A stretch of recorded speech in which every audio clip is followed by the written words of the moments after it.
আসসালামু আলাইকুম। এটা হচ্ছে আমার নতুন শেডের কাঠ। এখানে আনা হয়েছে।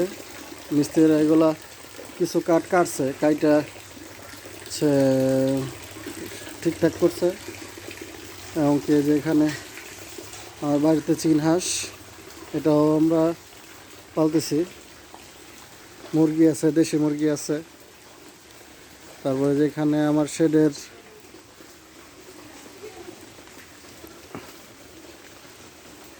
নতুন শেডের যে খুঁটিগুলো আলহামদুলিল্লাহ সবগুলা লাগানো হয়ে গেছে।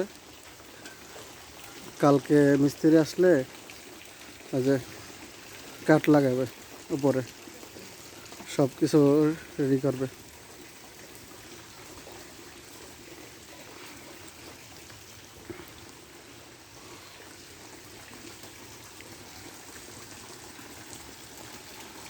বৃষ্টির কারণে প্রতিদিন অতিরিক্ত বৃষ্টি হইতেছে।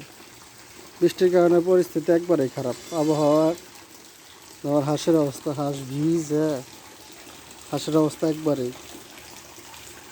হাঁস